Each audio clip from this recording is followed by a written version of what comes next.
Today we're going to do an ELISA simulation lab, and in this lab we are looking to see if our 6 patients have been exposed to Lyme disease. What we're going to do is we've got our 6 patients here, and then we've got our detectors there. And so the first thing we need to do is we are going to be using our microtiter plates, and we've got our little table that tells us what to put in each of those plates. So we're going to start off by putting the antigen into each of our wells. So our antigen is the orange tube and the green tube here.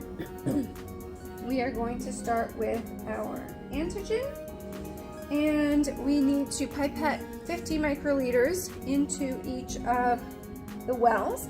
And so we're going to use a adjustable volume micropipetter, but it's set to 50 microliters, and so we need to put a tip onto it, and then we are going to pipette into each of those wells. And just a quick refresher on how to use a pipetter.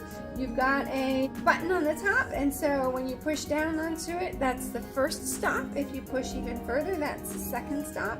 And so to draw up the liquid, you want to push it down to the first stop, stick your tip into the liquid, let go, and then you're going to put it into the well, and you're going to push it down to the second stop to release all of the liquid. So we're going to do that for every single well.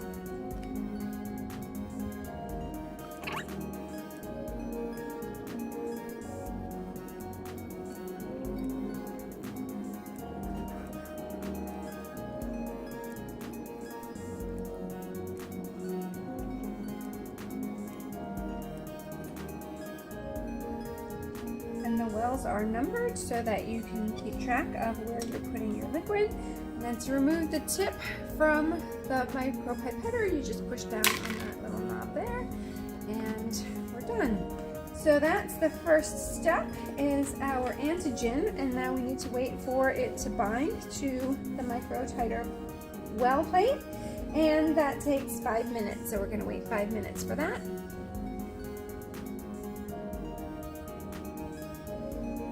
Okay, then after 5 minutes, what we're going to do is we need to wash out the wells. So we're going to take a paper towel, and the first thing that we're going to do is just dump out the liquid that's in there. Just going to tap it out, discard that. Then what we're going to do is we're going to take some liquid from our wash buffer, and we're going to take a new transfer pipette, and these just open up like a cheese stick. They are sterilized and individually wrapped. Okay, so I'm just going to draw up some of the wash buffer, and we just need to squirt some into each of the wells. We want to make sure that it doesn't overfill the wells, so we need to just be careful not to go all the way to the top.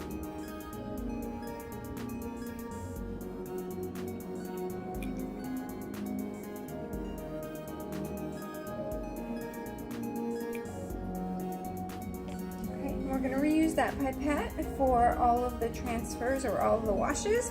So I'm just going to leave it in there, and then we need to dump it out. Just going to tap it out there. And then we're going to wash it twice, so we need to repeat that.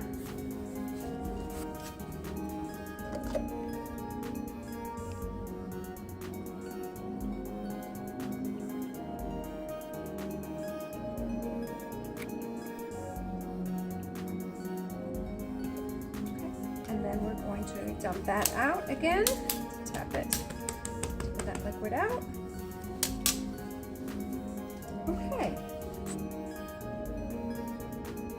Okay, so our next step is to add our samples. So we're going to start with our negative control first in wells we're going to do the positive control first in wells 1, 2, and 3 of row A. So again, we're going to get a new pipette tip, and we're going to micropipette 50 microliters into each of the wells.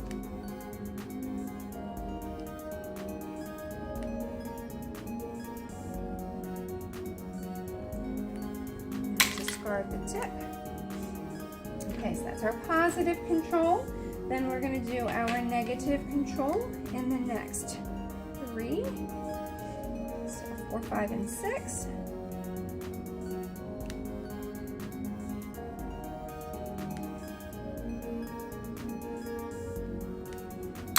And it's important to use a new tip each time so that you don't cross-contaminate. And then 7 is going to get patient A.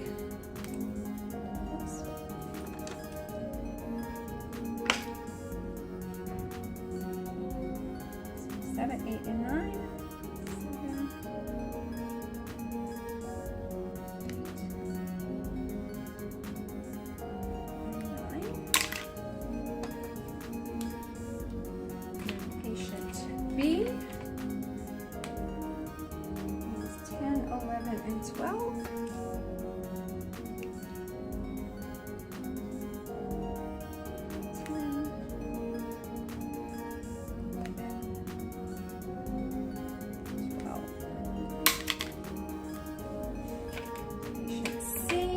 Start the next row.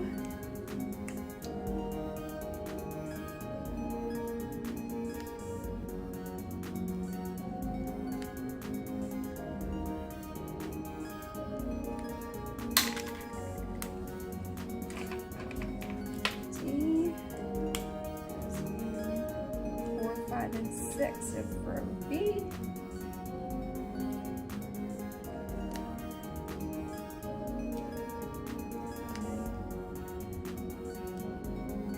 6. And we've got patient E. And E goes into 7, 8, and 9. 8.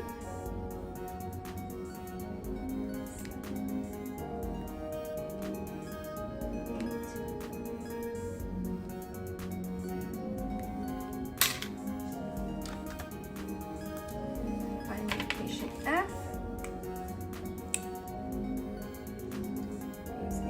10, 11, and 12.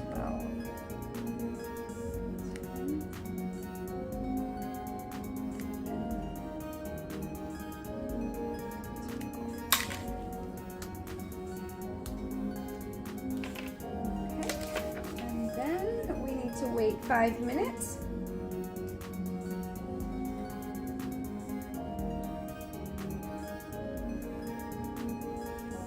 After 5 minutes, we're going to wash out our samples twice. So I'm going to take that out first. To wash. Let's begin with the wash buffer.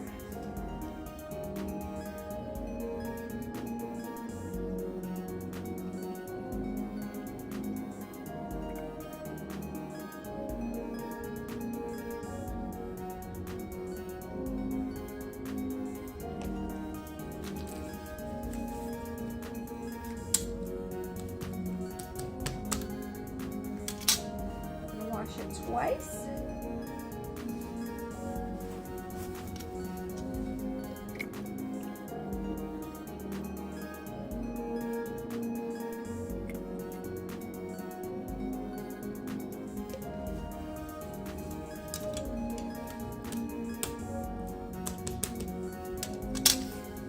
Okay, so 2 washes there, and then what we need to do is we're going to add the secondary antibody next to all of our samples. And so the secondary antibody is in our orange tube, and we're going to add 50 microliters of secondary antibody to each. And then if the patient has the antibodies in their serum, this will bind to those antibodies.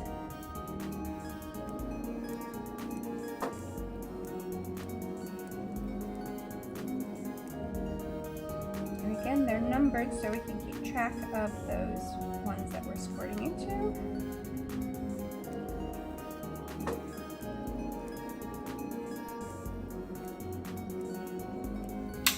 Whoops.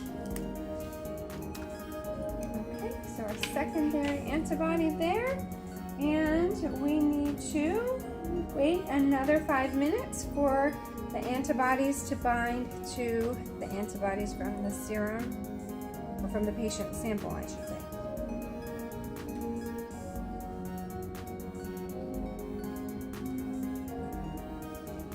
Okay, so after 5 minutes, we're going to wash the secondary antibodies off.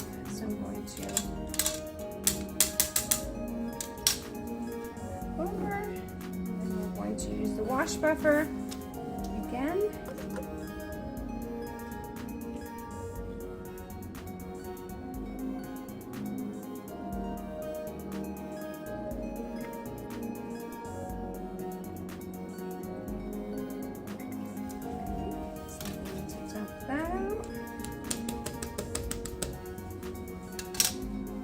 Wash it twice.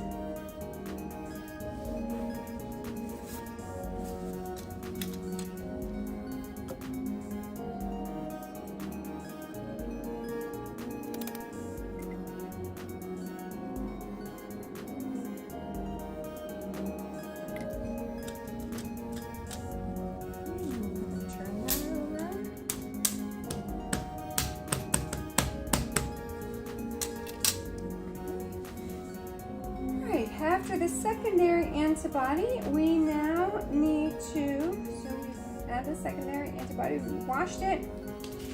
We're going to predict which samples we think are going to be positive and which ones are going to be negative. And then the final step here is to add the enzyme, and the enzyme will turn the secondary antibody color. So the enzyme activates the molecule that's on the secondary antibody that's a color changing molecule. So I'm going to pipette 50 microliters into each of these wells. One,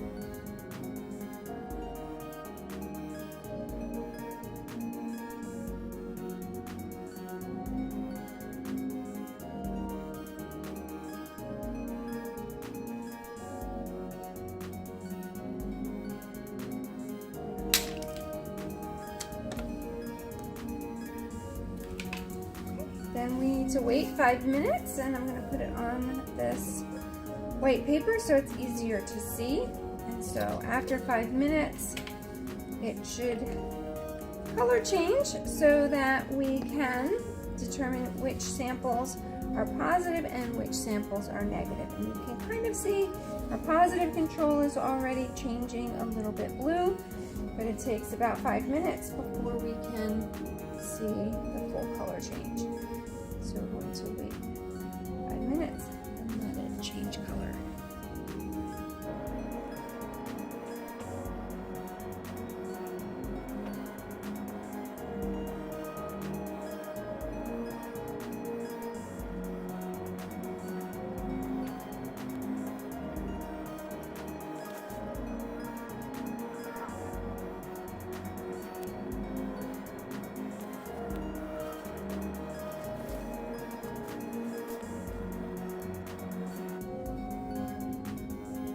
So you can see the control is definitely blue, and so that would be obviously a positive result. It looks like patient A, D, and F are also positive, and then the other ones look very much like the negative control, and so those would be negative samples.